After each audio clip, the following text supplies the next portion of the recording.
اور وہ بدلہ کیا ہے جی؟ کہ جانور ذبح کرے یا مسکینوں کو کھانا کھلائے یا اس کے برابر روزے رکھے، تو یہ اس جرم کا بدلہ ہے جو احرام کی وجہ سے انسان کبھی شکار کر لیتا ہے۔ البتہ سمندر کے شکار حلال ہیں، احرام کی حالت میں بھی اللہ نے سمندر کے شکار کو حلال قرار دے دیا ہے۔ پھر اللہ نے بیت اللہ کی عظمت کا ذکر کیا کہ کعبہ جو ہے یہ بیت الحرام، یہ کائنات کے قیام کا سبب ہے۔ اللہ اس کی وجہ سے کائنات قائم ہے، جب تک حج ہوتی رہے گی اللہ کائنات کو برقرار رکھیں گے، اور جب حج کا سلسلہ ختم ہو جائے گا تو کائنات کے اندر فساد پیدا ہو جائے گا۔ رسول کی ذمہ داریاں ذکر کی کہ میرے نبی کے ذمے پہنچا دینی ہے بات، اور پھر فرمایا کہ اچھی اور بری چیز برابر نہیں ہوتی، چاہے بری چیز کتنی زیادہ کیوں نہ ہو، ہمیشہ اچھی چیزیں پسند کرو، جائز چیزیں۔ چوتھے رکوع میں اللہ تبارک و تعالیٰ نے ایک قانون ذکر کیا۔ کچھ لوگ میرے نبی سے ایسے سوالات کیا کرتے تھے جو بالکل غیر متعلقہ سوال، مثلا کوئی کہتا ہے میرا باپ کون ہے، میرا دادا کون ہے، میں جنت میں جاؤں گا یا جہنم میں، تو اللہ نے اس سے روکا کہ ایسے سوال نہ کیا کرو، کہ ہو سکتا ہے کہ اگر وہ پیغمبر وحی کے ذریعے اس کا جواب دے تو تمہیں وہ اچھا نہ لگے، تو لہٰذا ان فضول قسم کے سوالات سے اپنے آپ کو بچانا ہے۔ اس سے پہلے بھی قوموں نے سوال کیے ہیں لیکن وہ سوال ان کے حق میں بہتر نہیں ہیں۔ کچھ چیزیں مشرکین نے اپنے اوپر حرام کی ہوئی تھیں، کچھ جانور، بحیرہ، سائبہ، وسیلہ، حام، ان کے بارے میں تصور یہ تھا کہ ان کا دودھ نہیں پینا، ان پہ سواری نہیں کرنی۔ اللہ نے فرمایا جب میں نے حرام نہیں کیا تو تم کون ہوتے ہو حرام کرنے والے؟ یہ حلال چیزیں ہیں اور اللہ کی آیات اس بات پہ شاہد ہیں۔ اللہ کے حکام کو مانو اور اللہ کے حکام کو تسلیم کرو۔ اس کے بعد اللہ تبارک و تعالیٰ نے قسم کا ایک مسئلہ ذکر کیا ہے کہ اگر کہیں اختلاف ہو جائے، کہیں جھگڑا ہو جائے، کوئی بندہ فوت ہو جائے اور وہ وصیت کر کے جائے کسی چیز کے بارے میں، ورثاء کا اور ان لوگوں کا آپس میں اختلاف ہو جائے، تو پھر قسمیں اٹھانی ہیں، اور قسم بھی اللہ کے نام کی اٹھانی ہے کہ ورثاء بھی صحیح قسم اٹھائیں اور وہ جو وصیت کے وقت موجود لوگ ہیں وہ بھی صحیح قسمیں اٹھائیں تاکہ ورثاء کو ان کا صحیح حق مل جائے۔ اس واقعہ کو ذکر کر کے رکوع نمبر 5 میں اللہ تبارک و تعالیٰ فرماتے ہیں کہ قیامت کے دن اللہ سارے رسولوں کو جمع کر کے ایک بات پوچھیں گے، ماذا اجبتم، قوم نے تمہیں کیا جواب دیا، قوم نے کیا کہا تمہیں، تم نے قوم کو تبلیغ کی، قوم نے کیا جواب دیا؟ تو سارے نبی بیک زبان کہیں گے لا علم لنا، یا اللہ ہمیں اس بات کا علم نہیں ہے کیونکہ غیب جاننے والی ذات تیری ہے۔ یہ وہ سوال ہے جو پیغمبروں کی وفات کے بعد جب قوم نبیوں کی تعلیمات کو فراموش کر بیٹھی اور غلط اس کو رنگ دیا اور کہنے لگے کہ یہی نبیوں کی تعلیمات ہے، تو اس کے بارے میں پوچھا جائے گا کہ یہ قوم تو یہ کہہ رہی ہے، تو تمہارا اس کے بارے میں کیا خیال ہے؟ تو اللہ کے نبی کہیں گے یا اللہ مرنے کے بعد ہمیں کسی چیز کا علم نہیں۔ پھر اللہ نے حضرت عیسیٰ علیہ السلام کو الگ کر کے سوال کرنا ہے کہ عیسائی کہتے ہیں کہ حضرت عیسیٰ یہ کہہ کے آئے ہیں کہ ہماری عبادت کرو، اللہ ان کو الگ کر کے کہیں گے۔ حضرت عیسیٰ اور حضرت مریم کو خطاب کرتے ہوئے اللہ اپنی نعمتیں گنوائیں گے کہ عیسیٰ میں نے تجھ پر اور تیری ماں پر بڑی نعمتیں کی ہیں، میں نے تجھے روح القدس کے ساتھ تیری تائید کی، تو لوگوں سے بات کرتا تھا ماں کی گود میں نے تجھے کتاب، حکمت اور انجیل عطا کی، پھر تو تیرے معجزات تو دیکھ، پرندے کی شکل بنا کے اس میں پھونک مارتا تھا، وہ سچ مچ کا پرندہ بن جاتا تھا، مادر زاد اندھا، مادر زاد نابینا تیرے ہاتھوں سے ٹھیک ہو گئے۔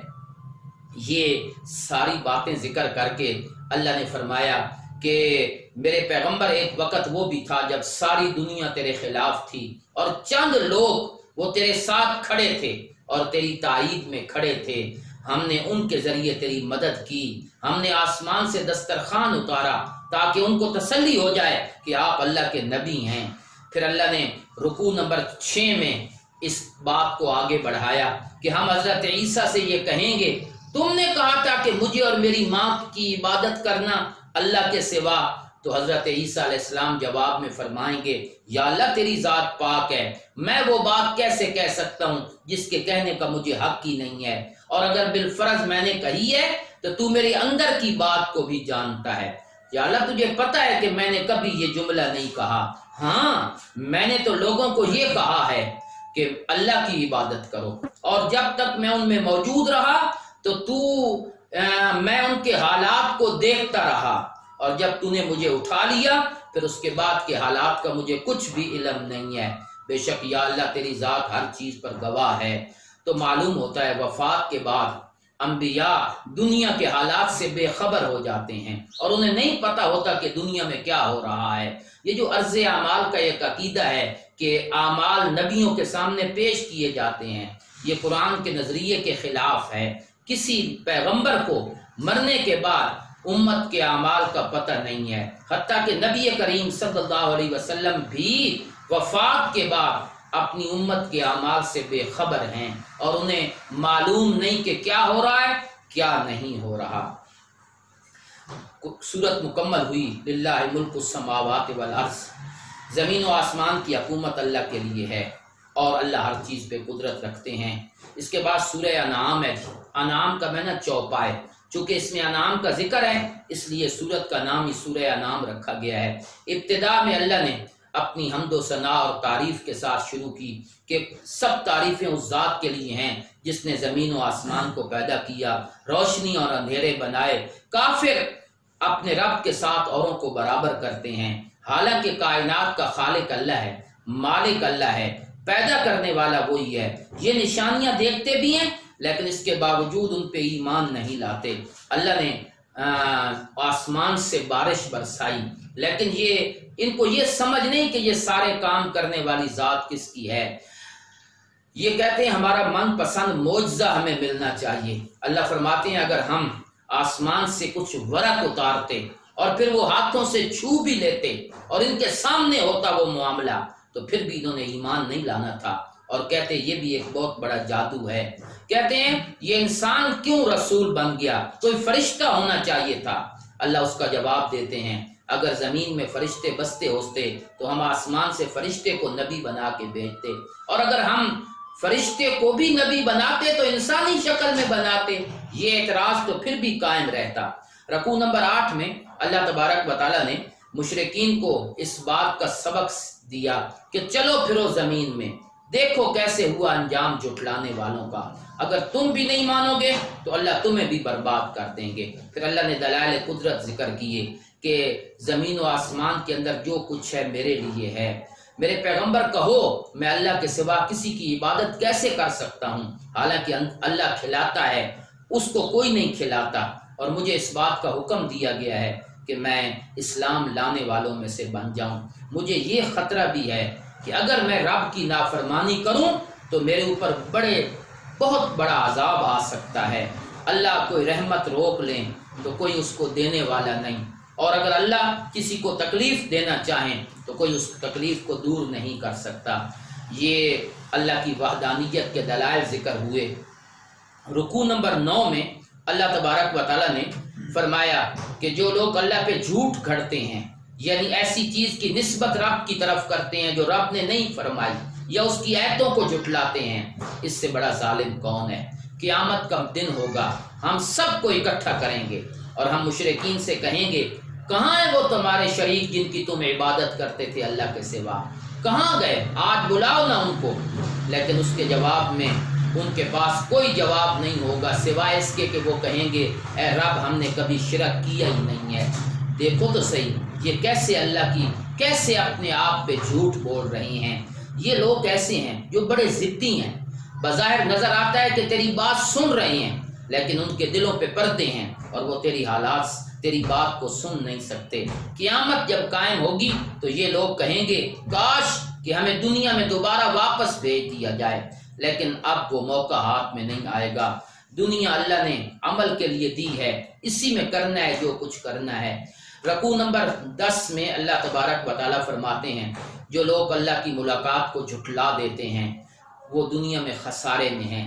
قیامت آئے گی تو کہیں گے ہائے کاش کہ ہم نے دنیا میں نیک عمل کر لیے ہوتے، لیکن اس وقت کا پچھتانا کسی کام کا نہیں ہے۔ یہ دنیا کی زندگی کھیل تماشا ہے جس پہ غرور کرتے ہوئے لوگ حق بات کا انکار کرتے ہیں۔ میرے پیغمبر، ہم اس بات کو اچھی طرح جانتے ہیں کہ ان کی باتوں سے تیرا دل تنگ ہوتا ہے، تجھے اذیت پہنچتی ہے، لیکن میرے پیغمبر یہ تجھے نہیں جھٹلاتے، یہ ظالم اللہ کی آیتوں کو جھٹلاتے ہیں۔ تیرے ساتھ اختلاف نہیں ہے، اختلاف ہوتا تو 40 سال پہلے بھی کرتے، لیکن پہلے تو تجھے صادق بھی کہتے ہیں، امین بھی کہتے ہیں۔ جھگڑا تیرے ساتھ نہیں ہے، قرآن کے ساتھ ہے۔ یہ میرے پاس آئیں گے میرے پیغمبر، ہم ان کا حساب کتاب لیں گے۔ یہ مردوں کی طرح ہیں اور مردے سنتے نہیں ہیں، تو یہ لوگ بھی تیری بات کو قبول نہیں کرتے۔ قبول وہ کرتے ہیں جو سنتے ہیں، اور مردے جو ہیں وہ تو قیامت کے دن اٹھیں گے۔ اس کے بعد اللہ نے اپنی قدرت کی ایک دلیل ذکر کی کہ میرے پیغمبر، پرندے آسمانوں پہ اڑنے والے، کوئی زمین میں چوپایا جو زمین میں چلنے والا ہے، یہ تمہاری طرح کی جماعتیں ہیں۔ اللہ ان کو پالتا ہے، اللہ ان کو کھلاتا ہے، تو وہ انسانوں کو بھی کھلائے گا۔ اور جو لوگ اللہ کی آیتوں کی تکذیب کرتے ہیں یہ جانوروں سے بھی بدتر ہیں۔ سنو میرے پیغمبر، جب ان پہ عذاب آتا ہے یا ان پر قیامت آئے گی تو اللہ کو ہی پکاریں گے، اور سب جن کو اللہ کے سوا پکارتے ہیں وہ سب ان سے دور ہو جائیں گے۔ رکوع نمبر 11 میں اللہ تبارک و تعالیٰ فرماتے ہیں، ہم نے تجھ سے پہلے بھی بڑے نبی بھیجے، پھر جب قوم نے جھٹلایا تو ہم نے ان کو پکڑا، تکلیف دے کر، آزما کر کہ شاید لوگ عاجزی کریں، لیکن انہوں نے تضرع نہیں کیا، عاجزی نہیں کی، دل سخت ہو گئے۔ اور پھر ہم نے ایک اور آزمائش دی کہ ہم نے مال کی فراوانی کر دی، بڑا پیسہ دیا، یہاں تک کہ وہ اس پہ غرور کرنے لگ گئے، اور جب مال پہ غرور کیا ہم نے اچانک پکڑ لیا اور کافروں کی جڑ کاٹ کے رکھ دی۔ بتاؤ مکے والو، اگر اللہ تمہارے ساتھ بھی یہ سلوک کرے، تمہارے کان آنکھیں ختم کر دے، دل پر مہر لگا دے، تو اللہ کے علاوہ کوئی اور ہے جو یہ چیزیں لا کر دکھائے؟ اللہ کا شکر ادا کرو کہ اس نے تمہیں نعمتوں سے نوازا ہوا ہے۔ اگر اللہ کا عذاب اچانک آ جائے تو ظالم قوم بھی ہلاک ہوں گی۔ جو لوگ اللہ کی آیتوں کو جھٹلاتے ہیں یہ لوگ قیامت کے دن انتہائی خسارے میں ہیں۔ میرے نبی سے عجیب عجیب سوال کیا کرتے تھے، بتاؤ کل کیا ہوگا، بتاؤ منڈیوں کے ریٹ کیا ہیں؟ تو میرے نبی نے اس کے جواب میں فرمایا، کہو میرے پیغمبر، لا اقول لکم، میں نہیں کہتا کہ میرے پاس اللہ کے خزانے ہیں، ولا عالم الغیب، اور میں غیب بھی نہیں جانتا، اور میں یہ بھی نہیں کہتا کہ میں فرشتہ ہوں، میں تو اس چیز کی اتباع کرتا ہوں جو میری طرف وحی کی گئی ہے۔ خزانے بھی نہیں ہیں، میں فرشتہ بھی نہیں ہوں، میں عالم الغیب بھی نہیں ہوں۔ لا عالم الغیب، یہ غیب اور علم کا اکٹھا لفظ اور اس کی نفی یہ قرآن میں متعدد مقامات پہ ہے، اور کسی ایک جگہ پہ بھی نہیں ہے کہ جہاں اللہ نے یہ کہا ہو کہ کہو میرے پیغمبر انی عالم الغیب، میں غیب جانتا ہوں۔ یہ علم غیب کا اکٹھا لفظ، اس کی نفی تو موجود ہے مخلوق سے، لیکن اس کا اس بات کہیں بھی نہیں ہے۔ اس کے بعد رکوع نمبر 12 میں اللہ تبارک و تعالیٰ نے پھر آخرت کا خوف دلایا کہ جو لوگ اس بات سے ڈرتے ہیں ان کو ڈرا، الذین یخافون، جو اس بات سے ڈرتے ہیں کہ وہ اپنے رب کے ہاں اکٹھے کیے جائیں گے، اللہ کے سوا کوئی کارساز نہیں ہوگا۔ مشرکین کہتے تھے کہ اپنے غریب صحابہ کو مجلس سے اٹھاؤ پھر ہم آپ کی بات سنتے ہیں۔ اللہ نے فرمایا میرے پیغمبر خیال رکھنا، لا تطرد الذین یدعون ربہم، ایسے لوگوں کو اپنی مجلس سے دور نہ کرنا جو صبح و شام اپنے رب کو پکارتے ہیں اور مقصد بھی اللہ کی رضا ہے۔ تیرا ان کے معاملات سے کوئی تعلق نہیں، ان کا تیرے معاملات سے کوئی تعلق نہیں۔ اگر تو نے ان کو ہٹا دیا تو میرے پیغمبر میں تیرا نام بھی ظالموں کی فہرست میں لکھ دوں گا۔ بے انصاف صحابہ کی بڑی عظمت ہے۔ اللہ اپنے نبی کو خطاب کرتے ہوئے کہتے ہیں ان کو اٹھانا نہیں ہے، یہ غریب ضرور ہیں لیکن ان کا دل ایمان کی دولت سے مالا مال ہے۔ باقی رہا مال و دولت، یہ کوئی معیار نہیں ہے، یہ تو آزمائش ہے دنیا میں، کسی کو اللہ زیادہ دیتے ہیں کسی کو کم۔ پھر اللہ نے غریب صحابہ کی دلجوئی کے لیے حکم نازل کیا کہ جب تیرے پاس ایمان والے آئیں تو تو نے کہنا ہے سلام علیکم، السلام علیکم، کاتب ربکم علی نفس الرحمہ، اللہ نے اپنے اوپر رحمت لکھ لی ہے۔ میرے پیغمبر سلام پہلے تو نے کرنا ہے۔ یہ بہت بڑا اعزاز ہے جو اللہ نے صحابہ کرام کو عطا فرمایا ہے۔ رکوع نمبر 13 میں اللہ تبارک و تعالیٰ فرماتے ہیں کہ یہ کہتے ہیں کہ اللہ کے علاوہ کسی اور کی عبادت کر لو، ہمارے معبودوں کو کچھ نہ کہو، صلح ہو سکتی ہے۔ کہو میرے پیغمبر میں کیسے عبادت کروں؟ مجھے تو روکا گیا ہے کہ میں ان کی عبادت کروں جن کو تم اللہ کے سوا پکارتے ہو۔ میں تمہاری خواہشات کے پیچھے نہیں چلتا، میں تو اللہ کے حکم کے پیچھے چلتا ہوں۔ کہتے تھے عذاب کب آئے گا؟ کہو میرے پیغمبر اگر میرے پاس وہ چیز ہوتی جس کو تم جلدی مانگتے ہو تو کبھی کا عذاب کا فیصلہ ہو چکا ہوتا، لیکن غیب کے خزانے اللہ کے پاس ہیں، اللہ کے سوا کوئی بھی نہیں جانتا، اللہ ہی ہر چیز کو جاننے والا ہے۔ وہی ہے جو رات کے وقت تمہیں سلا دیتا ہے اور دن میں جو کچھ کرتے ہو اس کا علم بھی اللہ ہی کے پاس ہے۔ وہی ہے جو اپنے بندوں پر غالب ہے، وہی ہے جو آسمان سے فرشتے بھیجتا ہے اور موت کے وقت انسانوں کی روحیں قبض کر لیتا ہے۔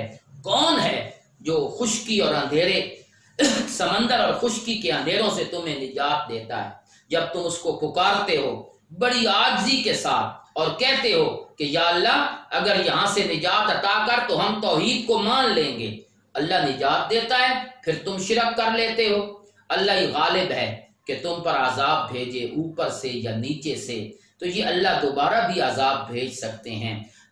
اس کے بعد اللہ نے فرمایا کہ جو لوگ اللہ کی آیتوں کا استہزاء کرتے ہیں ان کے ساتھ مت بیٹھا کرو اور ان کی مجلس میں شریک نہ ہوا کرو، ان کا وبال کہیں تم پر نہ آ جائے۔ رکوع نمبر 14 میں اللہ تبارک و تعالیٰ فرماتے ہیں کیا ہم اللہ کے سوا ان کو پکار سکتے ہیں جو نفع نقصان کے قادر نہیں ہیں؟ تو جو ان کو پکارتا ہے وہ ایسے ہے جیسے شیطان کسی کو گمراہ کر دے اور وہ اپنے ساتھیوں سے بچھڑ جائے اور راستے سے ہٹ جائے، تو جس طرح شیطان کسی کو اپنے شکنجے میں لے لیتا ہے، اللہ کے علاوہ اوروں کی عبادت کرنے والے لوگ ایسے ہی ہوتے ہیں۔ آگے اللہ تبارک و تعالیٰ نے حضرت ابراہیم علیہ السلام کا ایک واقعہ ذکر کیا کہ ابراہیم نے اپنے باپ آزر سے کہا بتوں کی عبادت کرتے ہو، میرا خیال یہ ہے کہ تو اور تیری قوم کھلی گمراہی میں ہے۔ ابراہیم کو ہم نے اپنے دلائل قدرت دکھا دیے، پھر ابراہیم علیہ السلام نے اپنی قوم کی اصلاح کا ایک طریقہ اختیار کیا کہ رات کو دیکھا کہ ایک ستارہ چمک رہا ہے، پوچھا یہ میرا رب ہے؟ انہوں نے کہا ہاں۔ جب غروب ہوا تو فرمایا میں تو غروب ہونے والوں کو پسند نہیں کرتا۔ چاند کے ساتھ بھی یہی معاملہ ہوا، سورج کے ساتھ بھی یہی معاملہ ہوا، تینوں غروب ہو گئے۔ حضرت ابراہیم کہتے ہیں وہ رب کیسے بن سکتا ہے جو غروب ہونے والا ہو؟ یہ بھی عبادت کے لائق ہے۔ عبادت کے لائق وہ ذات ہے جس نے آسمان و زمین کو پیدا کیا، اور میں شرک کرنے والوں میں سے نہیں ہوں۔ قوم نے حضرت ابراہیم کے ساتھ مقابلہ کیا، بڑے سختی کے ساتھ پیش آئے۔ حضرت ابراہیم نے جواب دیا کیا تم میرے ساتھ جھگڑا کرتے ہو اللہ کی توحید کے بارے میں؟ حالانکہ اللہ نے میری رہنمائی کر دی ہے اور مجھے تمہارے شریکوں کا کوئی خوف نہیں ہے۔ جو ہوتا ہے رب کے کہنے سے ہوتا ہے، میں ان سے کیوں ڈروں جن کو تم اللہ کے ساتھ شریک بناتے ہو؟ حالانکہ ڈرنا تو تمہیں چاہیے کہ تم اللہ کے ساتھ ایسی چیزوں کو شریک بناتے ہو جس کی اللہ نے کوئی دلیل نازل نہیں کی۔ خوف تمہارے دل میں ہونا چاہیے، موحد کے دل میں کوئی خوف نہیں ہے۔ رکوع نمبر 16 میں اللہ تبارک و تعالیٰ نے فرمایا کہ یہ دلائل ہم نے سکھلائے ابراہیم کو اپنی قوم کے خلاف۔ پھر اللہ نے 18 نبیوں کا ذکر کیا، اسحاق، یعقوب، نوح، داؤد، سلیمان، ایوب، یوسف، موسیٰ، ہارون، زکریا، یحییٰ، عیسیٰ اور الیاس، اسماعیل، الیسع، یونس اور لوط۔ پھر ان کے آباء و اجداد کا ذکر کرتے ہوئے فرمایا کہ ان کے آباء و اجداد میں کچھ نبی تھے۔ آخر میں اللہ فرماتے ہیں کہ یہ اللہ کی ہدایت ہے، اللہ جس کو چاہتے ہیں عطا کرتے ہیں۔ اگر ان میں سے کوئی سب میں سے ایک یا سارے ایک لمحے کے لیے بھی شرک کرتے، ہم ان کے سارے عمل برباد کر کے رکھ دیتے۔ شرک بہت بری چیز ہے، یہ انسان کے نیک اعمال کو ضائع کر دیتا ہے اور انسان کسی کھاتے کا نہیں رہتا۔ رکوع نمبر 17 میں اللہ تبارک و تعالیٰ فرماتے ہیں کہ لوگوں نے اللہ کی اس طرح قدر نہیں کی جیسے قدر کرنے کا حق ہے۔ کہتے ہیں کہ اللہ نے کسی بشر پر کوئی چیز نہیں اتاری، کسی نبی، یہ بشر، اس کو بشر کو نبی ماننے کے لیے تیار نہیں۔ اللہ فرماتے ہیں وہ کتاب جو موسیٰ پہ اتری وہ کس نے اتاری ہے؟ موسیٰ علیہ السلام بھی تو انسان ہے، ہم نے اس کو ہدایت کا ذریعہ بنایا۔ یہ قرآن بھی بابرکت ہے تاکہ تو اس کے ذریعے مکے والوں کو اور آس پاس والوں کو ڈرا دے۔ اور اس سے بڑا ظالم کون ہے جو اللہ پہ جھوٹ کھڑتا ہے اور ایسی چیز کی نسبت کرتا ہے رب کی طرف جو رب نے کہی نہیں۔ دنیا میں عیش کر لیں، جب موت آئے گی فرشتے ان کی جانیں نکال رہے ہوں گے، اس وقت پتہ چلے گا کہ سچا کون ہے اور جھوٹا کون ہے۔ قیامت میں تم ہمارے پاس اکیلے آؤ گے جس طرح ہم نے تمہیں پہلی مرتبہ پیدا کیا، اور جو کچھ جو ہم نے نعمتیں تمہیں دی ہیں سب دنیا میں رہ جائیں گی اور آخرت میں تمہارے ساتھ کچھ بھی نہیں ہوگا۔ رکوع نمبر 18 میں اللہ تبارک و تعالیٰ نے اپنی قدرت کے دلائل ذکر کیے کہ دانے کو چیرنے والا، گٹھلی کو چیرنے والی ذات اللہ تبارک و تعالیٰ کی ہے، زندہ کو مردے سے اور مردے کو زندہ سے نکالنے والی ذات اللہ کی ہے۔ وہی ہے جو صبح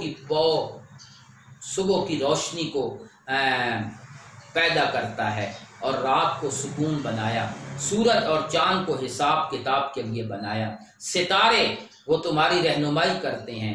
وہی ذات ہے جس نے تمہیں ایک جان سے پیدا کیا، پھر کچھ عرصے کے لیے دنیا میں رکھا، پھر موت آ گئی۔ وہی وہ ذات ہے جو آسمان سے پانی اتارتی ہے، پھر اللہ اس سے ہر قسم کی نبات، انگوریاں پیدا کرتے ہیں سبز، پھر اس سے دانے نکلتے ہیں ایک دوسرے کے اوپر چڑھے ہوئے، کھجوریں ہیں ان کے خوشے ہیں، پھر باغات ہیں انگوروں کے، زیتون اور انار ایک دوسرے سے ملنے والے ہیں، کچھ نہیں ملنے والے۔ دیکھو تو صحیح اس کے پھل کو، جب وہ پھل لائے پھر اس کے پکنے کی کیفیت کو دیکھو۔ یہ سب اس بات پہ دلالت کر رہی ہیں کہ اللہ کے سوا کوئی الہ اور معبود نہیں ہے۔ کمال یہ ہے کہ لوگوں نے اللہ کے شریک بنا لیے ہیں، اور وہ بھی جنات کو، حالانکہ ان کا خالق اللہ ہے، اور انہوں نے رب کے بیٹے اور بیٹیاں بنا لی جس کی ان کے پاس کوئی دلیل نہیں ہے۔ 19ویں پارے میں اللہ تبارک و تعالیٰ نے اپنی دلائل قدرت کو آگے بڑھاتے ہوئے فرمایا، زمین و آسمان کو پیدا کرنے والا میں ہوں، میری کوئی اولاد نہیں، کوئی بیوی نہیں، وہ ہر چیز کا خالق ہے۔ پھر دلائل کا ثمرہ بیان کیا، یہی تو اللہ ہے جو تمہارے رب ہیں، جس کے سوا کوئی الہ اور معبود نہیں ہے، لہٰذا اللہ ہی کی عبادت کرو۔ کائنات کی سارے آنکھیں مل کر اللہ کا ادراک نہیں کر سکتی، اور اللہ وہ ذات ہے جو کائنات کی ایک چیز کا ادراک کرتا ہے۔ دلائل ہم نے بیان کر دی ہیں، اب جس کی مرضی مانے جس کی مرضی نہ مانے۔ میرے پیغمبر آپ اس وحی کی اتباع کریں جو آپ کی طرف اپنے رب کی طرف سے آئی ہوئی ہے، جس کا بنیادی مضمون یہ ہے کہ لا الہ الا ہو، اللہ کے سوا کوئی الہ نہیں ہے۔ اور یہ مشرک لوگ جو شرک کرتے ہیں یہ شرک میں مبتلا ہیں، اگر اللہ کسی کو زبردستی ہدایت دیتا تو یہ کبھی بھی شرک نہ کرتے، لیکن اللہ نے آزمایا ہے۔ اور پھر اللہ نے اپنے نبی کو خطاب کرتے ہوئے فرمایا کہ جو لوگ اللہ کے سوا اوروں کو پکارتے ہیں آپ ان کے معبودوں کو برا بھلا نہ کہا کریں، وہ پھر اس کے نتیجے میں اللہ کو برا بھلا کہیں گے، دشمنی میں اور لا علمی میں۔ مسئلہ سمجھا دیں، لیکن کسی کی ذات کے بارے میں برے بھلے لفظ کہنا، خلاف ادب لفظ کہنا، یہ اس سے منع کیا گیا ہے۔ لہجہ اچھا رکھیں، مسئلہ گرم ہو لیکن لہجہ نرم ہونا چاہیے۔ اور یہ لوگ اللہ کی قسمیں اٹھاتے ہیں کہ اگر ان کے پاس کوئی نشانی آ گئی تو ہم ایمان لائیں گے، کوئی ہمارا من پسند معجزہ۔ اللہ کہتے ہیں نشانیاں تو آ گئی ہیں لیکن نشانی دینے والی ذات اللہ تبارک و تعالیٰ کی ہے، یہ آ بھی جائے تو پھر بھی ایمان نہیں لائیں گے، اس لیے کہ ہم لوگوں کے دلوں کو پھیرتے رہتے ہیں ہدایت سے گمراہی کی طرف، گمراہی سے ہدایت کی طرف، اور یہ اپنی سرکشی میں مگن رہتے ہیں اور اندھے بنے رہتے ہیں۔ جو ضد کے اس درجے پر آ جائے ان کے لیے ہدایت کے راستے بند ہو جاتے ہیں۔ اللہ مجھے اور آپ کو قرآنی تعلیمات پہ عمل کرنے کی توفیق عطا فرمائیں۔ وما علینا الا البلاغ المبین۔